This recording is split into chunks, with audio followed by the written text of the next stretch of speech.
Et avant de commencer, je souhaite juste prier, du coup, remettre ce moment à Dieu. Seigneur, on te remercie pour ce moment, merci parce qu'on croit que tu es au milieu de nous. On te prie vraiment d'ouvrir nos oreilles, d'ouvrir nos cœurs pour recevoir ce que tu veux nous dire, être à ton écoute, Seigneur. Que ce qu'on va entendre puisse vraiment nous transformer et nous rapprocher de toi. Amen. Ok. Alors, est-ce que vous connaissez Question pour un champion ?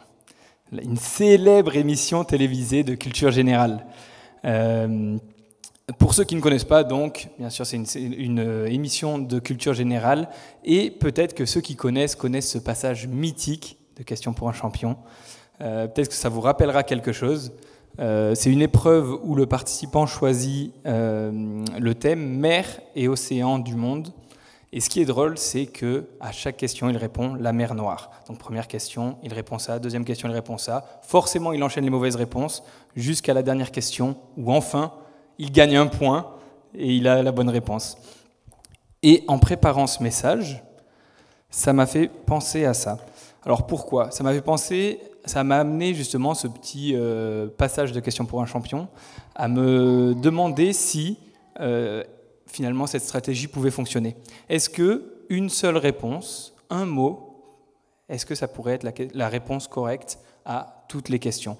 Ici, je ne parle pas de questions de culture générale comme à Question pour un champion, mais plutôt de questions profondes, de questions plus importantes qui touchent à notre identité, qui touchent à notre espoir dans ce monde, de questions qui touchent à nos souffrances, à nos difficultés, à nos luttes, à nos incompréhensions. Personnellement, je trouve que ce serait incroyable que ce monde existe.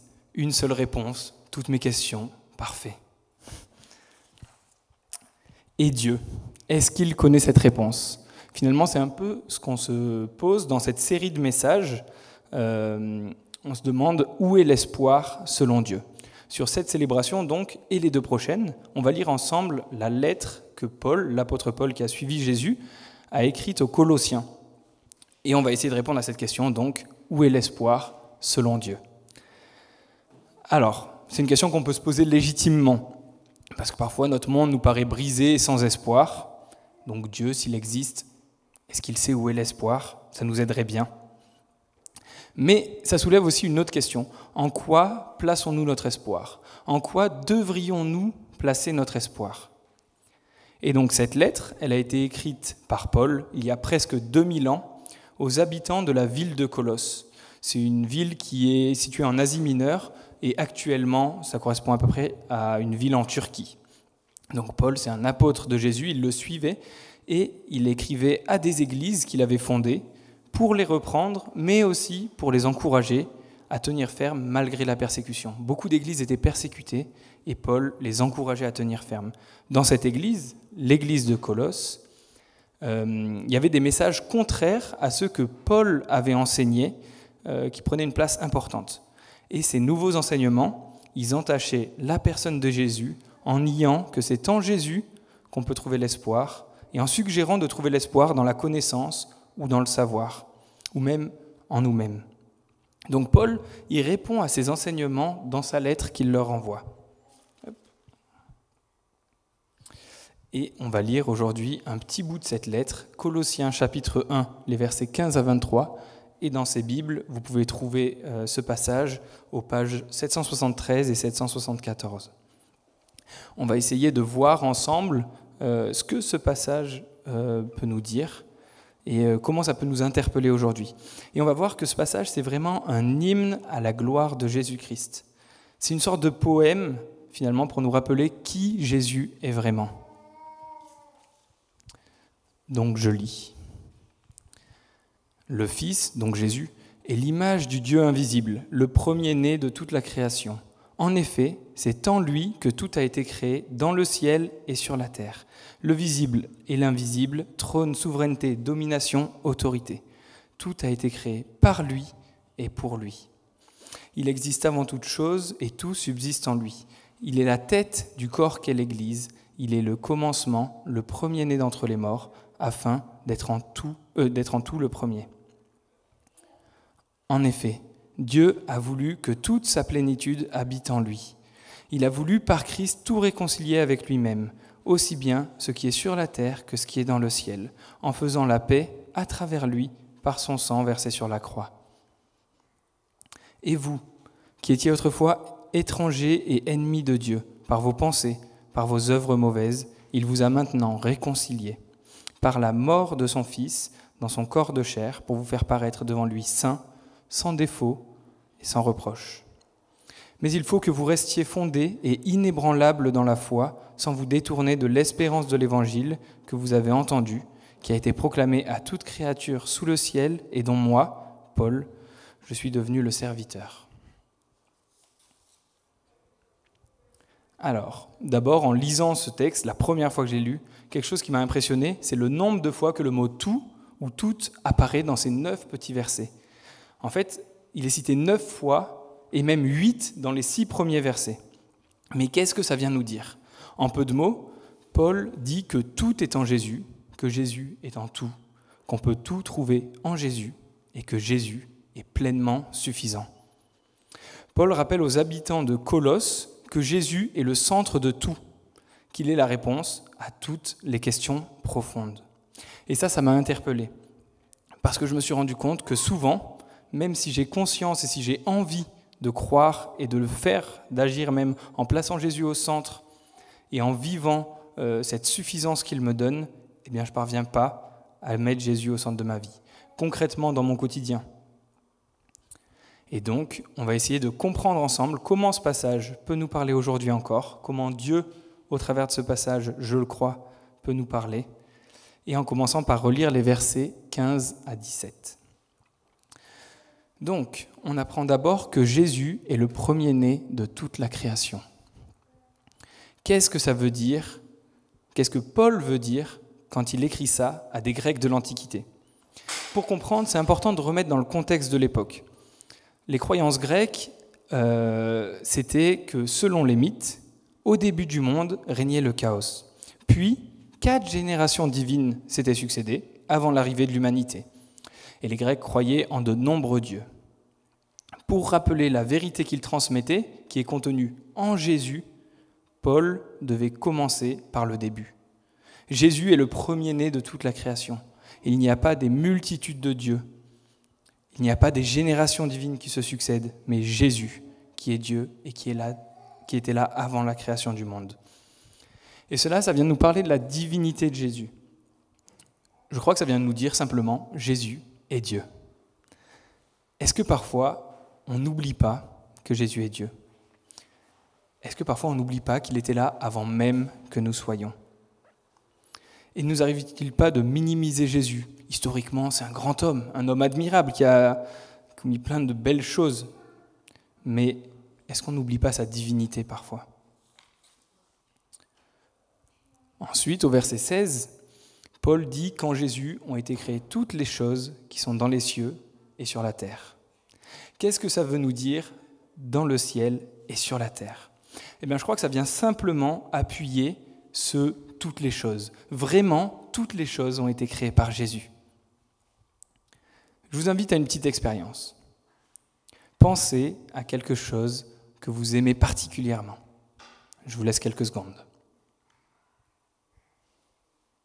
Vous l'avez tous ? Eh bien, la Bible nous dit que Jésus en est le Créateur. En écrivant cette prédication, j'avais la chance, on était en vacances avec ma famille en Italie, et il y avait en face de moi un immense citronnier. Il y avait aussi une grande montagne, il y avait la mer, et tout ça, je me suis dit, Jésus les a créés. Jésus en est le Créateur. Et qu'est-ce que c'est bon de savoir qu'il sait tout, de savoir qu'il a tout créé, de savoir qu'il m'a créé, qu'il nous a créés chacun à son image et qu'il nous a voulu. Peut-être que ça vient nous rappeler quand chacun de nous, il y a quelque chose de divin. Alors je ne dis pas divin, quelque chose à diviniser. On ne doit pas nous diviniser. Mais je crois que ça vient nous rappeler qu'il y a quelque chose de Dieu en nous, quelque chose qui appartient à Dieu. Et pour ça, je dois et je peux me tourner vers Dieu avec reconnaissance, en étant vrai, en sachant qu'il a tout créé, qu'il sait tout, et avec authenticité. Avec l'assurance, du coup, qu'il sait tout et qu'il connaît tout parfaitement car il l'a créé. Donc Opaline, ma femme, elle l'a expliqué, elle est potière. Et quand je la vois créer ces pièces, moi ça m'impressionne. Elle prend une balle de terre, elle la met sur son tour, hop, elle tourne, elle rajoute de l'eau, elle fait ce qu'elle veut avec ses mains, elle sait ce qu'elle veut faire de la pièce, elle connaît le poids de la terre qu'il lui faut, elle commence à monter, elle connaît l'épaisseur, la hauteur de sa pièce, elle connaît aussi son utilité finale. Et je crois que dans la Bible, Dieu est parfois présenté comme un potier. Et je crois que ça vient nous parler aujourd'hui. Dieu est présenté comme un potier et nous comme l'argile. Il nous façonne, il sait comment nous faire grandir, il sait comment, quand il faut rajouter de l'eau, quand nous sommes secs, et je crois qu'il sait tout ça. Et parfois, quand Opaline, même si c'est une super céramiste, tourne, et bien parfois la terre résiste et ne se laisse pas dompter. Finalement, un peu comme nous, je pense, avec le grand potier qui est Dieu. Parfois, on résiste et on ne se laisse pas travailler. Le psaume 139, c'est un chant écrit pour Dieu, qui est dans la Bible. Il dit « C'est toi, en parlant à Dieu, qui as formé mes reins. C'est toi qui m'as tissé dans le ventre de ma mère. Je te loue de ce que je suis une créature si merveilleuse. Tes œuvres sont admirables et je le reconnais bien. Mon corps n'était pas caché devant toi lorsque j'ai été fait dans le secret, tissé dans les profondeurs de la terre. » Ce passage, il me touche beaucoup parce qu'il vient nous dire que Dieu nous désirait profondément, qu'il nous aimait avant même notre naissance et qu'il nous connaissait avant même notre naissance. Mais dans ce court passage, les 3 premiers versets, on apprend aussi que Dieu a tout créé pour lui. Alors attention, pour moi, ça ne veut pas dire que c'est un Dieu qui est égocentrique, un Dieu qui crée pour son propre plaisir et qui nous aurait créé en nous laissant tomber aujourd'hui, finalement, en nous regardant d'en haut, vivre nos difficultés sans compassion. Non, qu'il a tout créé pour lui, ça veut dire qu'il a tout créé pour sa gloire, pour qu'on puisse le louer comme on l'a fait. Quand on regarde les montagnes, la mer, l'infiniment petit, l'infiniment grand et même l'invisible, eh ben je crois qu'on peut se tourner vers Dieu, émerveillé de l'artiste qu'il est. Et en fait, physiquement, on est tout petit par rapport à la terre, par rapport à l'univers, aux montagnes, et tout ça, Dieu les a créés. Et voir combien nous sommes petits, je le crois, peut nous rappeler combien Dieu est grand, nous pousser à lui rendre toute la gloire. Voir combien nous sommes petits peut nous rappeler combien Dieu est grand. Il a tout créé, et nous pouvons nous émerveiller de ça. Donc selon Paul, tout subsiste en Jésus. C'est-à-dire que toutes les choses qu'il a créées sont tenues dans la main de Jésus, à commencer par chacune de nos vies. Dieu ne nous a pas laissés seuls dans ce monde, mais il reste souverain, c'est-à-dire qu'il connaît tout ce qu'il se passe et il en est au contrôle. Donc ces 3 premiers versets sont déjà bien denses. Ils nous encouragent à sortir de notre vision étriquée de Jésus, à arrêter de regarder à nous seulement, mais peut-être à visiter le royaume de Dieu. Quand je dis visiter le royaume de Dieu, je veux dire que parfois, je crois qu'on voit seulement par nos perceptions, qu'on est comme dans notre royaume finalement. On vit en voyant par nos perceptions, en croyant tout savoir, et nos perceptions sont limitées. Finalement, ça nous invite, ces 3 premiers versets, à nous rappeler que Jésus, que Dieu était là avant la création, qu'il a tout créé et qu'il tient tout entre ses mains. Et du coup, souvent, cette perception limitée qu'on a, elle peut entraîner des problèmes, des difficultés, des incompréhensions entre nous, non ? Par exemple, encore une situation avec Opaline, quand je vais vous raconter une petite chose qui s'est passée récemment, on se posait des questions, on se demandait ce qui s'était passé quelques semaines auparavant, et moi j'étais certain de connaître la réponse. J'étais sûr de la vérité. Ah oui, non mais il s'est passé ça, je suis sûr, ou c'était à telle date. Et Opaline, elle n'était pas d'accord. La réponse pour elle était autre. Et donc là, qu'est-ce qui se passe ? Conflit.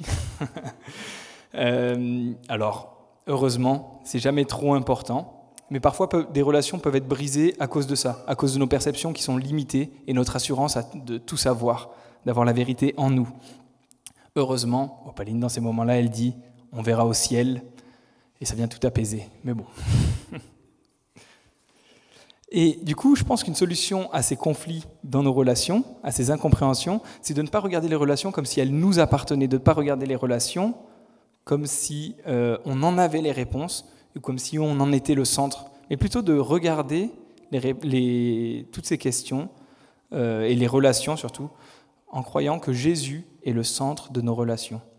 Et c'est ce que Paul nous enseigne dans ces versets 18 et 19.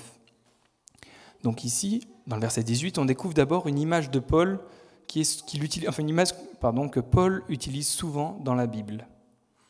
Le corps de l'Église pour représenter l'ensemble des croyants et Jésus qui est la tête de ce corps. Donc on va faire un peu de biologie. La tête, qu'est-ce qu'elle contient ? Le cerveau. Et qu'est-ce qu'il fait le cerveau ? Il contrôle le corps. Je veux bouger mon bras, mon cerveau lui dit. Je veux bouger ma jambe, mon cerveau lui dit. Je veux bouger les deux bras, le cerveau lui dit. Et donc cette image, elle est intéressante parce qu'on retrouve à nouveau l'idée que Jésus est souverain, que Jésus est au contrôle de toutes choses. Mais si on continue de transposer cette image de la tête à Jésus et l'image du corps à nous, on retrouve un autre parallèle intéressant. Jésus serait donc celui qui nous permet d'être et de faire ce pourquoi nous sommes créés. Si Jésus est la tête du corps et que nous sommes le corps, Jésus est celui qui nous permet d'être et de faire ce pourquoi nous avons été créés. Il nous permet de vivre individuellement, comme mon doigt, mais aussi de vivre collectivement, comme mes doigts qui bougent ensemble. Il nous offre cette possibilité de vivre ensemble, d'être ensemble comme les membres d'un corps en relation saine les uns avec les autres. Parce que Jésus est lui-même le centre de nos relations. Il est la tête indispensable du corps que nous formons. Et si on coupe la tête d'un corps, le corps meurt. Alors, ça ne veut pas dire pour moi qu'on est uniforme. Attention, je suis orthophoniste et pour vous raconter une petite anecdote, des fois avec mes patients, on joue à Monsieur Patate. Magnifique. Et ça arrive que mes patients mettent les pieds à la place des oreilles, mettent la bouche à la place des yeux. Donc je vous laisse imaginer déjà à quoi ressemble le Monsieur Patate. Et c'est pas pareil avec le corps qui est décrit ici. C'est pas pareil. Un pied ne devient pas un intestin. Un coude ne devient pas une oreille ou une bouche. Mais dans nos différences, nous formons un corps. Nous formons une unité. Et je pense que c'est important. Jésus est celui qui nous permet, dans nos différences, d'être un et d'avancer vers un même but ensemble. Ensuite, dans le verset 19, Paul écrit que Dieu a voulu que toute la plénitude habite en Jésus. Alors d'abord, j'ai cherché la définition du mot plénitude, parce qu'on l'utilise beaucoup, mais en fait c'est assez flou. Qu'est-ce que ça veut dire ? Dans ma tête, c'était assez flou. Selon le Larousse, la plénitude est l'état de ce qui est à son plus haut degré de développement, d'intensité et d'intégrité. C'est aussi ce qui est entièrement réalisé et ce qui est accompli totalement. Selon le Robert, la plénitude, c'est l'épanouissement complet. Donc, si on transpose la phrase de Paul ici, avec la définition de la plénitude que je vous ai lue, le développement et l'accomplissement total est en Jésus seul. Et cela engendre un épanouissement complet qui ne se trouve qu'en lui. Ça fait écho à ce qu'Opaline disait. C'est parce que elle s'est confiée en Dieu qu'elle a pu vraiment se sentir épanouie. Et à l'époque, Paul écrivait cela à des Grecs chez qui la mode, c'était de croire que l'épanouissement complet et final était dans la philosophie, dans la sagesse, dans la bonne pensée, à l'intérieur de nous en fait. Et nous aujourd'hui, est-ce qu'on ne croit pas parfois trouver en nous-mêmes seulement, ou dans notre sagesse, les réponses à nos questions, notre épanouissement complet, ou même le bon fonctionnement de nos relations ? Eh bien, je pense que oui. Mais si Jésus est la tête du corps, la solution ne serait-elle pas de nous confier en lui, qui est le créateur des relations ? Il est le lien entre nous. On a dit qu'il était la tête. Il nous permet de fonctionner individuellement et ensemble. Alors c'est une invitation à rechercher la plénitude en Jésus, à lui confier nos relations, à lui confier nos conflits, parce qu'il est le centre non seulement des relations, mais de la réconciliation. Oui, Jésus est le centre de la réconciliation entre nous. Mais dans la Bible, Paul en parlait tout à l'heure en introduisant la scène, une histoire de réconciliation encore plus grande est racontée. Et c'est pour ça que ce dernier point, le point 3, Jésus est le centre de la réconciliation, est ma partie préférée. Et on va s'attarder donc sur les versets 20 à 23 pour terminer. Ces versets, ils nous racontent la grande histoire de réconciliation en Jésus. Donc on va commencer par le verset 21, et oui, on ne fait pas dans l'ordre. Jésus nous a réconciliés avec Dieu. C'est ce qu'on voit à la fin. Il vous a maintenant réconciliés. Qu'est-ce que ça veut dire ? S'il nous a réconciliés, on avait besoin de réconciliation. Si on avait besoin de réconciliation, qu'est-ce que ça sous-entend ? Eh bien qu'on était en conflit, qu'il y avait un problème entre Dieu et nous. Et c'est ce que ce verset nous montre. Nous étions ennemis de Dieu, comme exclus de sa présence par nos erreurs, nos péchés. Paul l'expliquait, ce grand voile, il ne nous permettait pas d'accéder à la présence de Dieu. Et aujourd'hui, nous sommes toujours pécheurs. Notre monde est brisé parfois on ne trouve pas l'espoir, et on n'arrive pas toujours à faire le bien, on manque la cible. Dieu, lui, est saint, il est parfait, il est bon, et il ne peut pas cohabiter avec le mal, avec le péché, même involontaire. Attention, il n'y a pas d'amalgame entre nous et le péché. Nous sommes pécheurs, mais nous ne sommes pas péchés. Et Dieu ne peut pas cohabiter avec le péché. Donc on avait besoin d'une réconciliation. Imaginez, vous vous mariez, c'est la fête, super. Mais vous avez deux amis très proches qui sont en conflit très profond. Arrive le moment du plan de table. Est-ce qu'on les met ensemble ? Non, on ne peut pas. Ils sont trop en conflit, on ne pourra pas les mettre ensemble.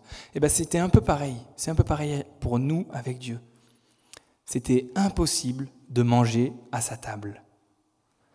Pas par sa faute, mais par nos péchés, même involontaires. Et donc, nous avions besoin de réconciliation, de pardon, et par nos propres forces, c'était impossible. Donc Dieu l'a fait. Il a fait le premier pas pour nous. D'ailleurs, dans la Bible, à chaque fois qu'il y a le verbe « réconcilier », c'est Dieu qui en est le sujet. Et ça m'a frappé. Comme si la véritable réconciliation ne pouvait venir que de Dieu.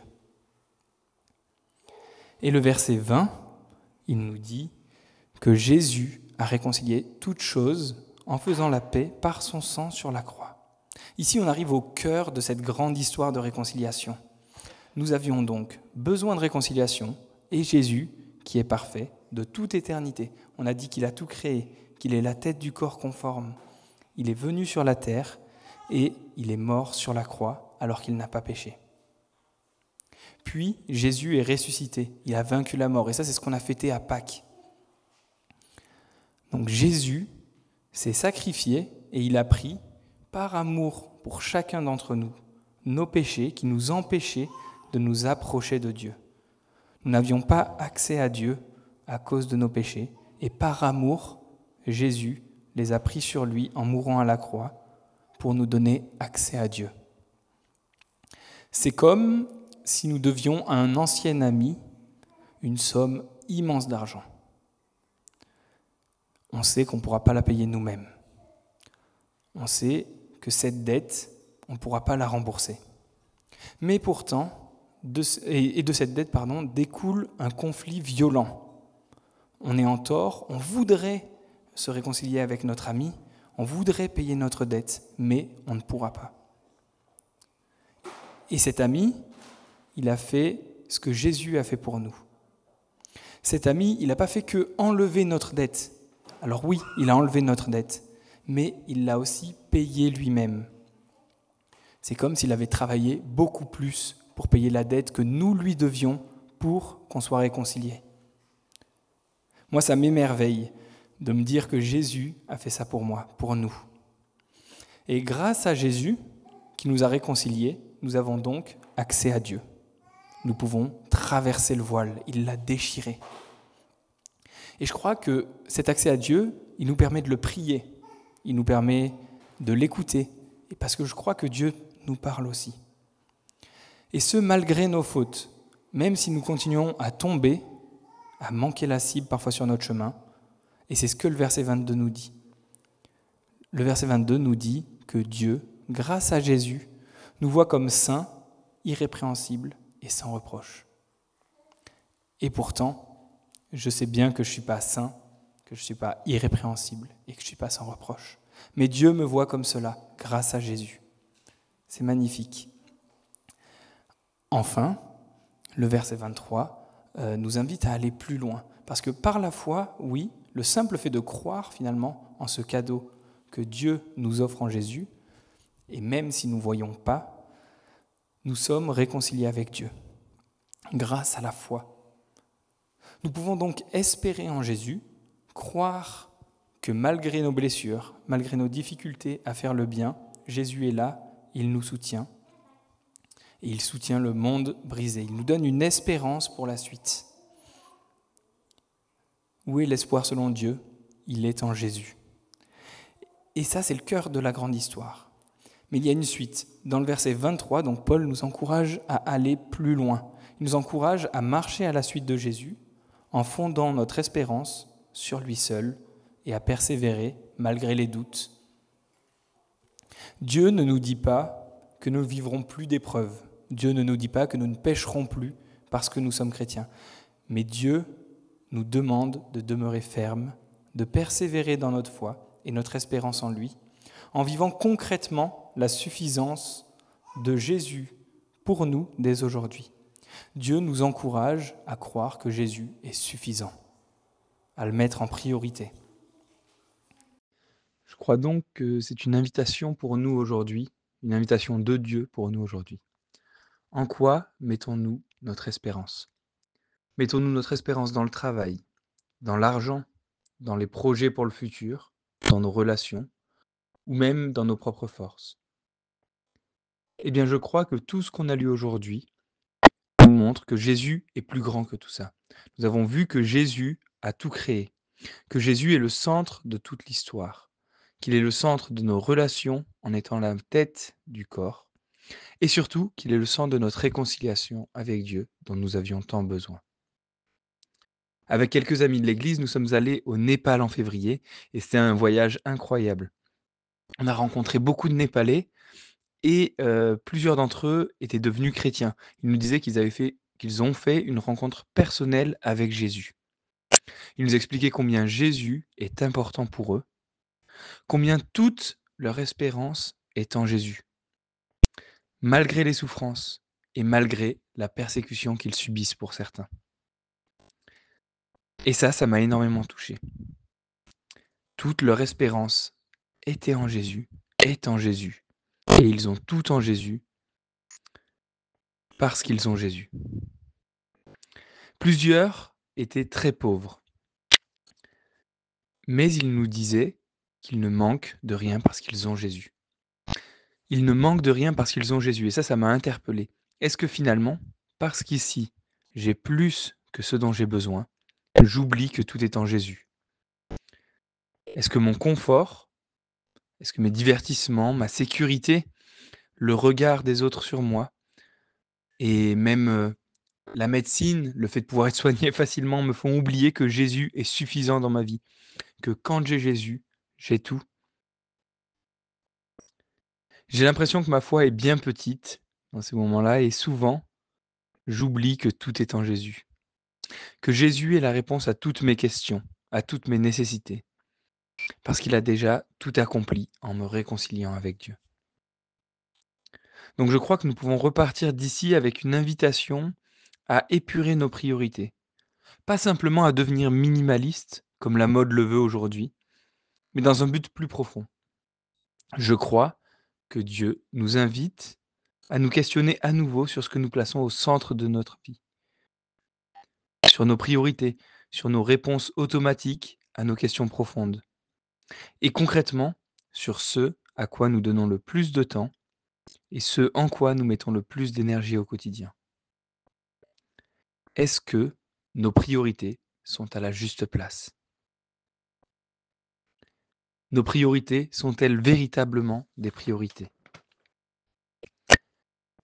Et ce qu'on aime faire ici avec l'Église, parce que de ces discussions et de ces textes bibliques naissent beaucoup de questions et beaucoup de réflexions, on aime bien se mettre en